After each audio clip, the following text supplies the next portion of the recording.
चालू करूया आपण आता. भाड्याने राहून सुखी आणि श्रीमंत आपण होऊ शकतो का? श्रीमंत म्हणजेच थोडं आनंदी, थोडंसं पैशाचं उदरनिर्वाह करतं आणि थोडंसं फायनान्शियल फ्रीडम मिळू शकतं का? भाड्यानं राहून सुद्धा माणसाला सुखी होता येतं का नाही? तुम्हाला काय वाटतं? तुम्हाला काय वाटतं? तुम्ही सुखी आणि श्रीमंत होऊ शकता का? जरी तुम्ही आता म्हटलात की नाही, तरी माझं मत आहे की होऊ शकतो. आणि असं खूप लोकांना बघितलंय पण असं. तेच मला आज तुमच्यासोबत शेअर करायचं आहे. आणि पुढे जायच्या अगोदर मला अजून एक थोडं ॲड करायचं आहे की जेव्हा मी एक्सप्लेन करत असतो तर तुम्हाला कळलं नाही तर तुम्ही कॉमेंटमध्ये मेन्शन करू शकता की तू जे आम्हाला काय सांगतोय, एक्सप्लेन करतोय ते कळत नाही. त्यामुळे काय होईल, मला थोडंसं इम्प्रूव्ह करायला बरं पडेल. जर काही क्युरीज असेल तुम्ही कॉमेंटमध्ये मेन्शन करा. आणि अजून एक ॲड करायचं आहे की जेव्हा आपण समोरच्या माणसाचं ऐकतो तेव्हा 2 ऑप्शन असतात. एकतर ऐकायचं असेल तर 100% लक्ष देऊन ऐकावं. का? कारण त्याचा इफेक्ट आपल्या ऐकण्यावर, मेंदूवर आणि बॉडीवर असा होतो, आपलं आयुष्य बदलतं. म्हणजे ऐकायचं असेल तर 100% आणि नसेल ऐकायचं असेल तर नाही ऐकलं तरी चालतं. त्यामुळं माणसाने एखादी गोष्ट जर करायची असेल तर मनापासून केली तर त्याचा इफेक्ट खूप होतो. चल, तर आपण आता बघूया की भाड्याने राहून आपण सुखी आणि श्रीमंत भाड्याने पण राहून सुखी आणि श्रीमंत राहू शकतो का? तर चला, भाड्याने राहून आपण सुख आणि श्रीमंत होऊ शकतो. पण त्या अगोदर मला एक थोडंसं डिस्कस करायचं आहे की मी असं भरपूर जणांना बघितलं, काही काही लोकांना ना आपण भाड्याने राहतो याचा कमीपणा खूप वाटतो. त्यांना असं वाटतं की किती दिवस झाले आपण आता भाड्याच्या घरातच राहतोय, अजून आपलं स्वतःचं घर नाही. अरे स्वतःचं घर नाही म्हणजे तुम्ही घ्याल ना, थोडंसं इन्व्हेस्टमेंट करून घ्याल. आत्ता परिस्थिती नाही, फ्युचरमध्ये घ्याल. हा इनसिक्युअरपणा माणसाच्या मनात, विचारात काय आहे हेच मला कळत नाही. आज तुम्ही भाड्याने राहताय त्यामुळे त्याचा तुम्ही कमीपणा अजिबात वाटून घेऊ नका. भाड्याने राहताय ना, चल जेवढा भाडा आहे कमी भाडा द्या कुठेतरी आणि थोडेसे पैसे बाजूला काढून नंतर तुम्ही घर पण घेऊ शकता. त्यामुळे कमीपणा वाटून घ्यायची गरज नाही. कमीपणा वाटून घेतला तर तुम्हाला अनहॅप्पी आयुष्य जगावं लागेल. जरी तुम्हाला आता कमीपणा वाटत असेल ना की मी भाड्याने राहतो, मला बरोबर नाही वाटत, पॉझिटिव्ह राहा. समजा आता तुमचं स्वतःचं घर आहे. स्वतःचं घर असला तरी माणूस मेल्याच्या नंतर तो वरती कधीच नेत नाही. मेल्याच्या नंतर आपला जो स्वतःचा घर असतो तो दुसऱ्याच्या नावावर होतो. ॲडव्होकेटला दुसऱ्याच्या नावावर करावं लागतं. कारण जोपर्यंत दुसऱ्याच्या नावावर करत नाही तोपर्यंत त्या दुसऱ्याला तो घर मिळत नाही. त्यामुळं जोपर्यंत आपण ह्या जगात जेवढे दिवस आहेत तोपर्यंतच तो आपल्या नावावर असतो, आपला असतो. एकदा का आपण वरती गेलो की ती गोष्ट आपली नसते. येताना रिकामं यायला लागतं माणसाला, जाताना सुद्धा रिकामंच जावं लागतं. त्यामुळं स्वतःचं घर नसणं एवढं पण वाईट वाटून घ्यायची गरज नाही. रेंटवर राहिला तरी माणूस खूप सुखी राहतो. आणि तुम्ही तुम्ही जर ऑब्झर्व केलं ना,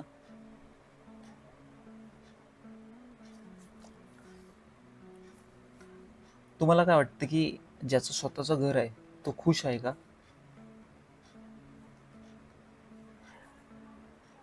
आपल्याकडे जेव्हा कमी असतो ना तेव्हा दुसऱ्याकडे बघून आपल्याला वाटतं तो खूप सुखी आहे. पण असं नसतं. ज्याच्या त्याच्या आयुष्यात जरी स्वतःचं घर असलं तरी दुःख खूप असतात. त्यामुळं कमीपणा अजिबात वाटून घेऊ नका. राहतात तरी रेंटवर राहा, थोडंसं इन्व्हेस्टमेंट करा आणि नंतर तुम्ही घेऊ शकता. आता मला इथे एक क्वेश्चन विचारायचं तुम्हाला. तुम्ही भाडे देता म्हणजे तुमचे पैसे जातात का? तुमचा लॉस आहे की प्रॉफिट आहे? हां, तुमचा लॉस आहे. तुम्ही पर मंथ भाडे देताय तर तुमचा तो लॉस आहे का प्रॉफिट आहे? इथं मला असं सांगायचं आहे की आपण भाडे आता मी खूप जणांना बघितलं, 60% लोकांना ऐकताना बघितलं की आपण भाडे देतो म्हणजे दर महिन्याला आपलं पैसे जातात. अरे जातात म्हणजे कुठे जातात?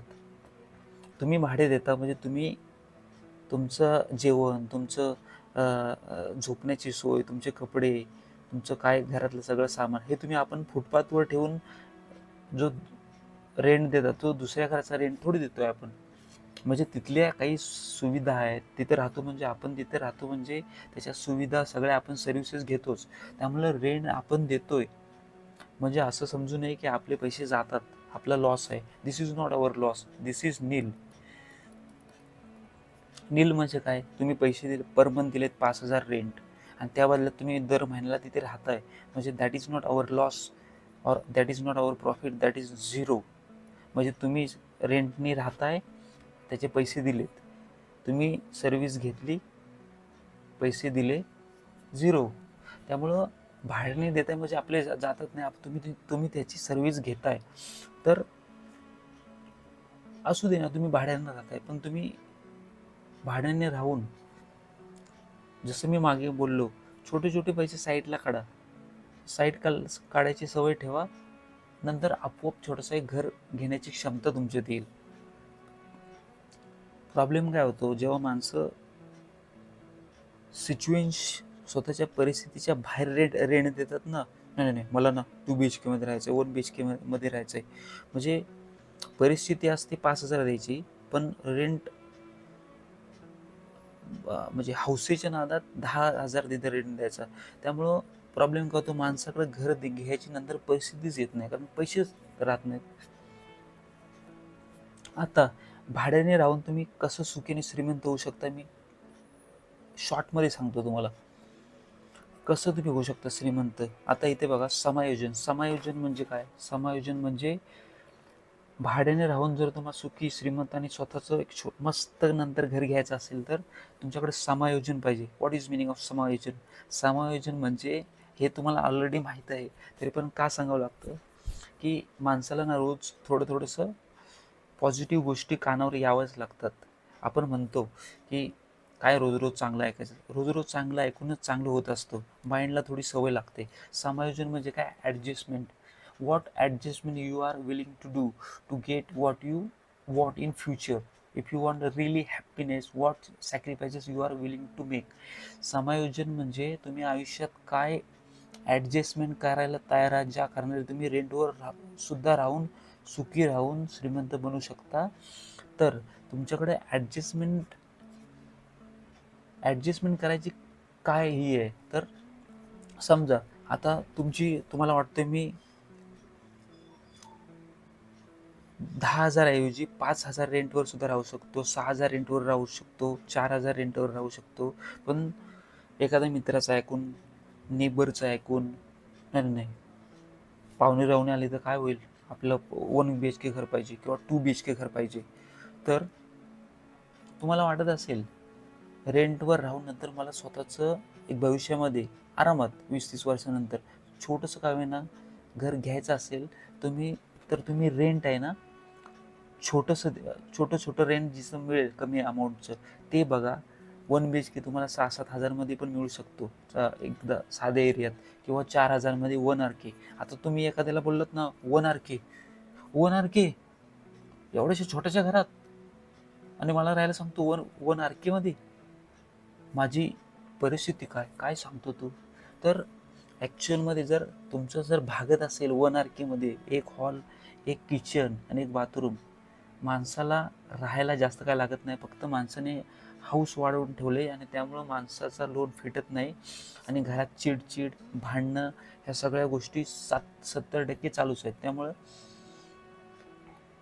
जर तुम्हाला वाटत असेल मी 4,000 देऊन माझा उदरनिर्वाह होऊन, समजा मी पुढे सांगतो सगळं, की तुम्हाला वाटत असेल माझा 4,000 देऊन उदरनिर्वाह होतोय, तर छोट्याशा घरात राहून तुम्ही सुद्धा सुखी राहू शकता.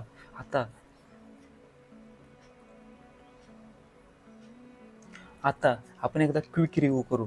क्विक रिव्ह्यू मी का करतो, तुम्ही व्हिडिओ पूर्ण जरी तुम्हाला कळली नाही तरी काही पॉईंट जरी तुमच्या लक्षात राहिल्या तरी बस. प्रश्न हा नाही आहे की तुमच्या लक्षात किती राहिले, प्रश्न हा आहे तुमच्या लक्षात एक जरी गोष्ट राहिली आणि ती गोष्ट तुम्ही अंमलात आणली तर त्याचा बदल तुमच्या आयुष्यात होतोच होतो. त्यामुळं भरपूर नाही कळलं तरी चालेल, थोडंसं कळलं तरी खूप झालं. कमीपणा वाटून घेऊ नका.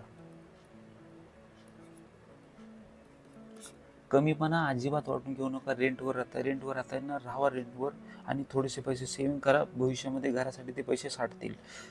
नंबर 2, हे आता डोक्यातून काढून टाका की आपण रेंट देतो म्हणजे आपले पैसे जातात. तुम्ही रेंट देताय म्हणजे तुम्ही त्याची सर्व्हिसिंग घेताय. ह्या जगात फक्त देवाने खूप गोष्टी आपल्याला फुकट दिलेत, त्याचंच माणसाने खूप समाधान मानलं पाहिजे. जर देवाने प्रत्येक गोष्टीला जर चार्जेस लावले असतं तर जीवन मुश्किल झालं असतं माणसं जगायचं. त्यामुळे कमीपणा वाटून घेऊ नका. आणि तुम्ही जी सर्व्हिस घेताय त्याचे रेंट देताय, त्यामुळं झिरो झालं तिचं. त्यामुळे आपले पैसे रेंटने जात आहेत हे डोक्यातून काढून टाका. आणि समायोजन, मराठीमध्ये समायोजन म्हणतात ॲडजस्टमेंटला. तर ॲडजस्टमेंट जर तुम्ही केलात तर खूप सुंदर आयुष्य बनतं रेंटचं सुद्धा. इथं मला लास्ट सांगायचं आहे, जर आपली परिस्थिती जर आपली 1 BHKची आहे, 1 BHK रेंटवर घ्यायची आहे 6,000, आणि तुम्हाला जर वाटत असेल की माझं अजून परिस्थिती चांगली येऊ, तर तुम्ही 1 RK मध्ये सुद्धा राहू शकता. 1 RK सुद्धा भरपूर पडतो माणसाला. आता आजकालच्या माणसाचा माइंडसेटच असं झाला आहे की 2 माणसं 2 BHK, म्हणजे बाकीच्या मला हे कळतच नाही की बाकीच्या जिथे रिकामी जागा आहे तिथं कोण राहणार आहे. अशीच पडून असते जागा, आणि उगाच असेच पैसे जातात रेंटला. त्यामुळं जर तुम्हाला वाटत असेल 2 BHKच्या ऐवजी मी 1 BHK मध्ये राहू शकतो तर राहू शकता. 1 BHKच्या ऐवजी 1 RK मध्ये राहू शकता तर राहू शकता. तर अशा ह्या सगळ्या गोष्टी होत्या. तर तुम्ही रेंटने राहून आता ह्याच्या पुढे मी तुम्हाला सांगेन की हे झालं, हे काही गोष्टी मी तुम्हाला शेअर केल्यात की तुम्ही सुखी कसे राहू शकता, भाड्याने राहून श्रीमंत कसे होऊ शकता. थोडीशी श्रीमंत म्हणजे असं समजू नका की पैसेवान. श्रीमंत म्हणजे असं की चांगली परिस्थिती, आनंदी लाईफ. त्यामुळं ह्याच्यामध्ये आपण फक्त सुखी कसं राहू शकतो हे बघितलंय. आता रेंट देऊन सुद्धा तुम्ही नंतर स्वतःचं घर घ्यायला पैसे कसे तयार करू शकता, काही कॅल्क्युलेशन जे मला चांगलं वाटलं ते मी तुम्हाला येणाऱ्या दुसऱ्या व्हिडिओमध्ये शेअर करेन. तर काही क्वेरीज असतील कॉमेंटमध्ये मेन्शन करा. थँक्यू.